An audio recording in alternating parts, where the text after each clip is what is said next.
Pada tahun 1927,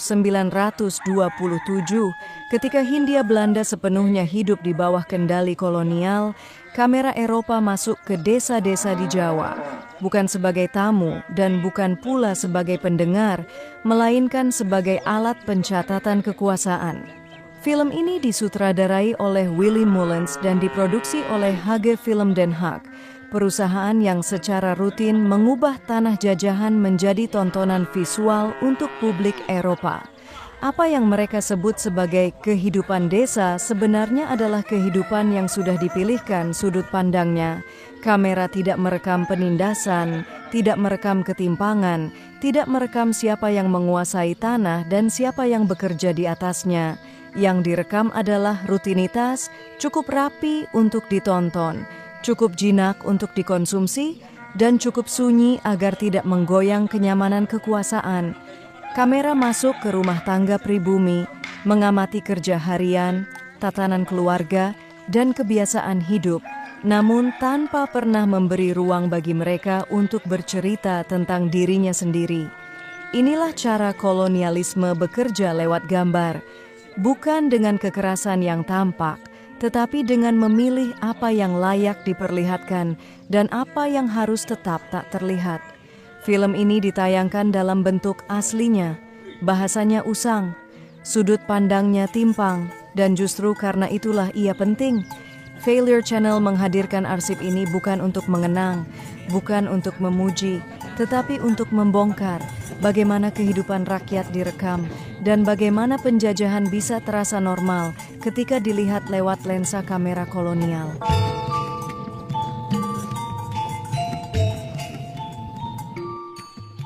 Kebiasaan mengunyah sirih sudah menjadi bagian penting dari kehidupan masyarakat Nusantara jauh sebelum kamera kolonial datang.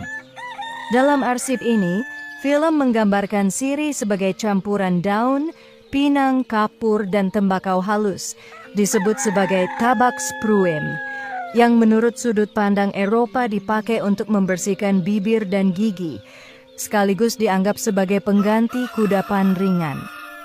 Inilah cara masyarakat lokal menikmatinya, sederhana, praktis, dan sudah menjadi bagian dari rutinitas harian.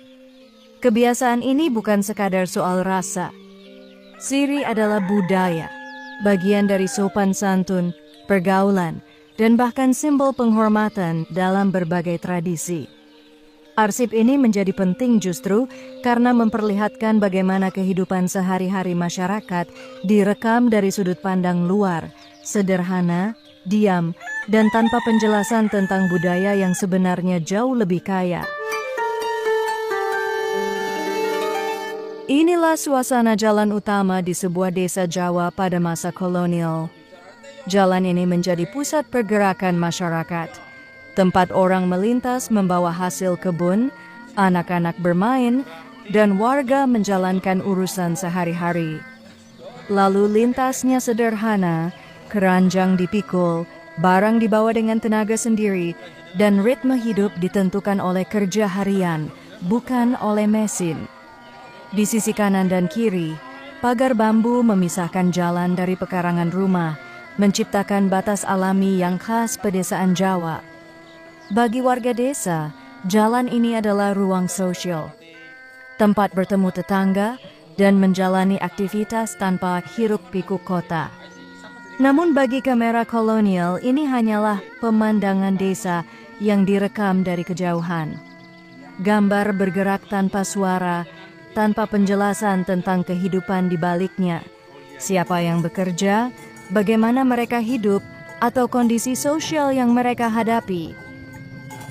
Arsip ini memperlihatkan bahwa kerja, mobilitas, dan kehidupan harian rakyat sering dianggap biasa saja oleh penguasa kolonial, padahal justru inilah tulang punggung masyarakat Jawa di masa itu.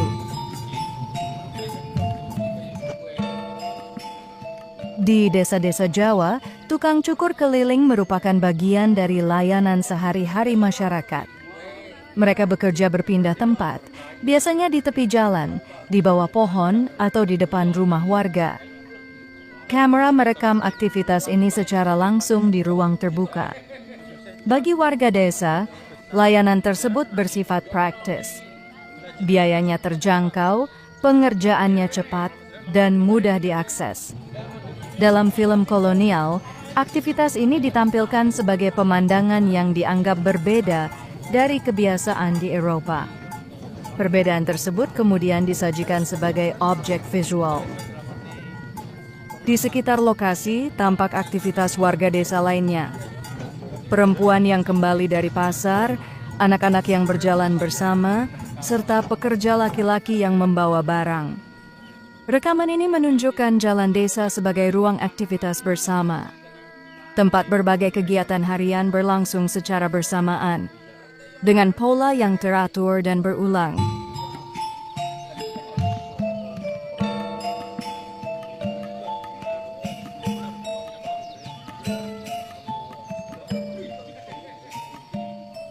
Di belakang rumah, kamera kolonial merekam kandang kerbau, seolah hanya ingin menunjukkan kehidupan desa yang sederhana.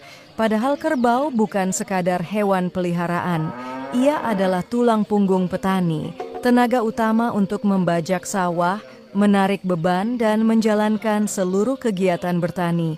Namun dalam arsip kolonial, semua itu ditampilkan tanpa konteks. Kerbau digambarkan seperti dekorasi eksotis, sementara kerja keras petaninya tidak pernah disebut. Mereka hanya direkam dari jauh, tanpa nama, tanpa suara, tanpa penjelasan bagaimana hidupnya bergantung pada hewan ini. Inilah pola lama dari kamera kolonial, menyorot benda dan pemandangan, tapi mengabaikan manusia yang membuat semuanya bekerja. Kandangnya terekam jelas, tenaganya dipakai. Tapi kisah orang yang memeliharanya dan sistem yang membuat mereka bergantung pada kerbau sengaja dibiarkan hilang di luar bingkai.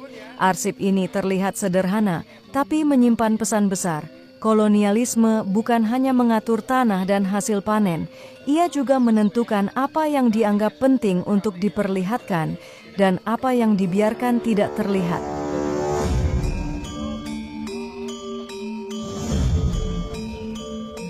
Inilah para petani yang keluar dari rumah dan berjalan menuju sawah, rutinitas harian yang umum di desa-desa Jawa pada masa itu. Mereka membawa peralatan sederhana seperti cangkul dan sabit, lalu bergerak dalam kelompok kecil melewati halaman dan jalan tanah di sekitar rumah. Sawah menjadi tujuan utama, karena disitulah pekerjaan dan sumber penghidupan mereka berada. Lingkungan tempat tinggal tampak apa adanya, dinding bambu, atap genteng, dan ruang rumah yang menyatu dengan aktivitas keluarga.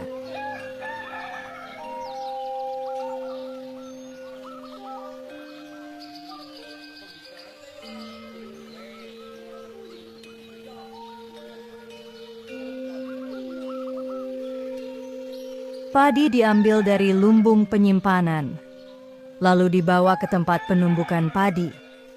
Proses penumbukan dilakukan secara manual. Padi dimasukkan ke dalam lesung kayu dan ditumbuk menggunakan alu. Tujuannya adalah memisahkan bulir beras dari kulitnya. Setelah ditumbuk, beras kemudian ditampi. Penampian dilakukan untuk memisahkan beras dari sekam dan sisa kulit padi, dengan memanfaatkan gerakan ayunan dan aliran udara. Kegiatan ini umumnya dilakukan oleh para perempuan. Mereka menumbuk padi secara bergantian, menggunakan pola gerakan yang teratur dan posisi tumbukan yang telah dikenal bersama. Pola tersebut menghasilkan irama kerja yang konsisten. Irama ini bukan untuk hiburan, melainkan untuk menjaga ketepatan, menghindari benturan alat, dan memastikan proses penumbukan berjalan efisien.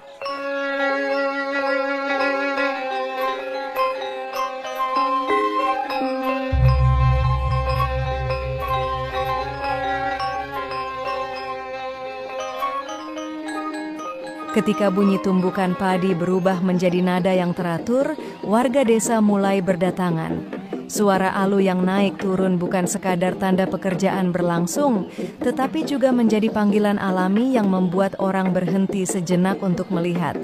Penumbukan padi memang kerja rutin, namun ritme alat yang dipukul bergantian menciptakan bunyi nada yang khas, seolah menjadi musik yang muncul dari aktivitas sehari-hari. Dalam arsip ini terlihat bagaimana perempuan desa bekerja berkelompok, sementara anak-anak, orang tua, dan warga lain berkumpul di sekitar lesung untuk menyaksikan proses tersebut. Bukan karena itu sebuah pertunjukan, tetapi karena tempat penumbukan padi memang menjadi titik berkumpul masyarakat. Inilah gambaran ruang sosial desa. Kerja, interaksi, dan rasa ingin tahu bertemu di satu tempat yang sama. Semua berlangsung sederhana, apa adanya, dan menjadi bagian dari kehidupan sehari-hari masyarakat Jawa pada masa itu.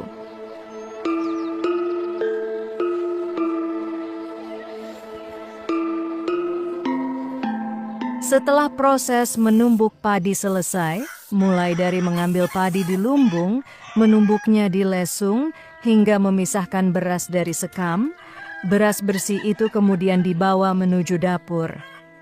Perempuan yang bertugas di dapur mengambil alih proses berikutnya karena pengolahan makanan memang menjadi bagian dari tanggung jawab domestik dalam struktur kehidupan desa Jawa pada masa itu. Di dapur, aktivitas berjalan terus-menerus. Beberapa perempuan menampi beras untuk memastikan tidak ada sisa sekam. Sebagian lainnya menyiapkan tungku tanah liat, kayu bakar, dan peralatan memasak sederhana. Setiap langkah dilakukan dengan cara yang sudah diwariskan. Dapur bukan hanya ruang memasak, tetapi menjadi pusat kegiatan rumah tangga. Anak-anak duduk atau bermain di sudut ruangan, perempuan saling berbagi pekerjaan, dan seluruh persiapan makanan dilakukan di area yang menyatu dengan ruang hidup keluarga. Inilah gambaran akurat mengenai dapur desa pada masa kolonial, ruang yang sederhana namun berfungsi penuh. Arsip ini memperlihatkan dengan jelas bagaimana kerja produksi di desa tidak berhenti di sawah atau di lesung. Hasil panen harus diproses kembali di dapur sebelum akhirnya bisa menjadi makanan harian keluarga. Perempuan menjadi penghubung antara hasil kerja pertanian dan kebutuhan hidup rumah tangga. Kamera kolonial merekam kegiatan ini tanpa suara, tetapi visualnya memperlihatkan ritme kehidupan yang teratur.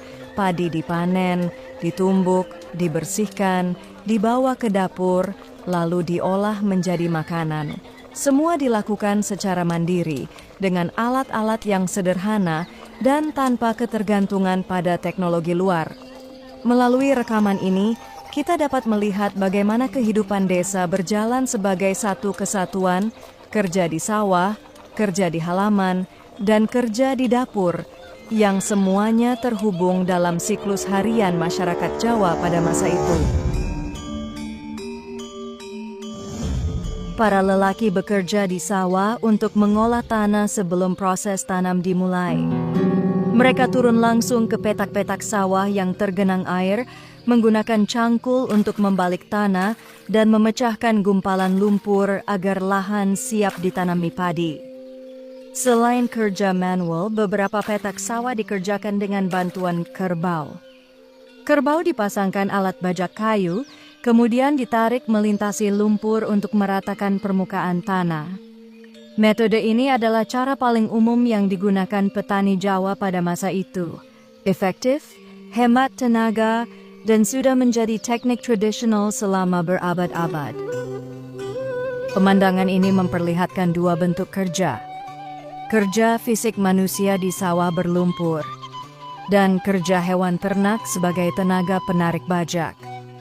Arsip kolonial merekam kegiatan ini sebagai gambaran kehidupan pedesaan. Namun bagi masyarakat setempat, inilah pekerjaan harian yang menentukan keberlangsungan hidup keluarga. Pengolahan tanah adalah tahap awal dari seluruh siklus pertanian, dan ketelitian di tahap ini sangat menentukan hasil panen di akhir musim. Rekaman ini menunjukkan bagaimana sawah, petani, dan kerbau menjadi satu sistem kerja yang menyatu. Sederhana tetapi sangat penting dalam kehidupan desa Jawa pada masa itu. Setelah seharian membajak sawah, kerbau-kerbau ini digiring menuju sungai untuk dimandikan. Proses mandi menjadi bagian penting dari perawatan ternak, terutama setelah tubuh mereka dipenuhi lumpur dan lelah bekerja. Air membantu membersihkan kotoran yang menempel, sekaligus menurunkan suhu tubuh kerbau agar kembali segar. Mereka naik dan turun ke dalam air dengan cepat, kebiasaan yang sudah terbentuk dari rutinitas harian di desa. Di tepi saluran, para petani dan anak-anak mengawasi proses ini. Tidak ada kandang khusus atau tempat pemandian, cukup sungai, saluran irigasi, atau kolam alami di sekitar sawah. Arsip ini memperlihatkan bagaimana ternak, air, dan lahan pertanian saling terhubung dalam satu sistem kerja yang sederhana namun efektif. Kerbau bukan sekadar hewan pekerja, tetapi bagian penting dari siklus pertanian masyarakat Jawa pada masa itu. Di banyak desa Jawa, kuda dipelihara sebagai alat transportasi dan hewan kerja. Fungsinya jelas, menarik gerobak, mengangkut hasil panen, atau membawa barang di jalan-jalan kecil yang tidak bisa dilalui kerbau atau sapi. Kandangnya dibuat sederhana, cukup untuk berteduh, diikat dengan tali, dan diberi tempat makan di dalamnya. Tidak ada fasilitas khusus seperti di peternakan modern, karena hewan ini memang dipakai langsung untuk kegiatan harian. Arsip ini memperlihatkan bagaimana kuda menjadi bagian dari kehidupan desa. Dekat dengan rumah, mudah diakses, dan siap digunakan kapanpun pemiliknya membutuhkan. Jagung digantung untuk dikeringkan, sebuah cara penyimpanan sederhana yang umum dilakukan di desa-desa Jawa pada masa itu. Setelah dipanen, jagung tidak langsung dikonsumsi. Jagung dijemur atau digantung di tempat yang mendapat aliran udara agar bijinya benar-benar kering. Dalam kehidupan masyarakat desa, jagung menjadi sumber pangan penting selain padi. Ia bisa disimpan lebih lama, tahan cuaca, dan dapat diolah menjadi berbagai makanan seperti jagung rebus, jagung tumbuk, atau campuran nasi tiwul. Teknik menggantung jagung seperti ini mencegahnya cepat rusak, menghindari jamur, dan menjaga kualitas biji untuk konsumsi atau benih musim tanam berikutnya. Semua ini menunjukkan bagaimana masyarakat memanfaatkan bahan pangan secara efisien, tanpa teknologi modern, tetapi dengan pengetahuan lokal yang praktis dan terbukti bertahan lama.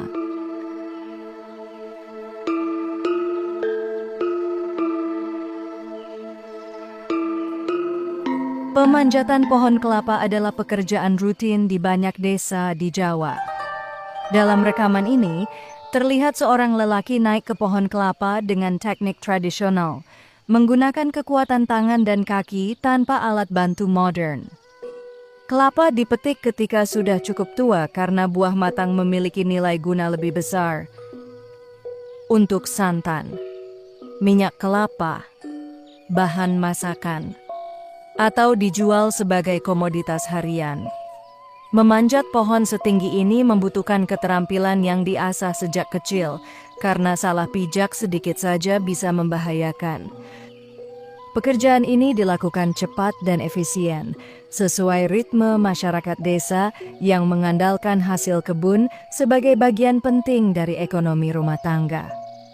Arsip ini menunjukkan salah satu pekerjaan dasar dalam kehidupan agraris, memanen kelapa langsung dari pohonnya sebagai bagian dari kebutuhan pangan dan penjualan harian.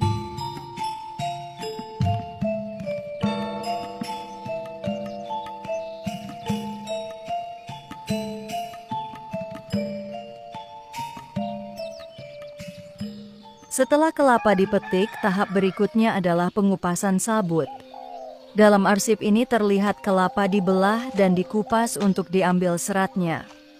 Sabut kelapa tidak dibuang. Bagian ini dimanfaatkan sebagai bahan baku berbagai perlengkapan rumah tangga seperti tikar, tali, dan anyaman lainnya. Proses pengupasan dilakukan secara manual, memakai alat sederhana dan tenaga tangan. Kegiatan ini biasanya dikerjakan di halaman rumah agar mudah diawasi dan langsung diproses tanpa perlu dibawa jauh. Rekaman ini menunjukkan bagaimana satu hasil kebun dimanfaatkan secara menyeluruh. Daging kelapa digunakan untuk pangan dan minyak, sementara sabutnya diolah menjadi barang pakai yang berguna. Inilah bagian dari ekonomi rumah tangga di desa. Nyaris tidak ada bagian kelapa yang terbuang. Dan setiap hasil alam memiliki fungsi dalam kehidupan. Dalam rekaman ini tampak sekelompok pria memikul kayu menggunakan tongkat penyangga, berjalan bersama melewati jalur desa. Pengangkutan dilakukan dengan tenaga manusia karena tidak tersedia alat angkut mekanis. Jalan tanah, jembatan kecil, dan medan sempit menjadi bagian dari rute yang harus dilalui. Pekerjaan ini membutuhkan kekuatan fisik dan koordinasi. Setiap orang memikul beban secara seimbang agar batang kayu tetap stabil selama perjalanan. Kayu yang dibawa biasanya digunakan untuk berbagai keperluan. Untuk membangun rumah, membuat pagar, menyiapkan jembatan kecil, atau kebutuhan desa lainnya.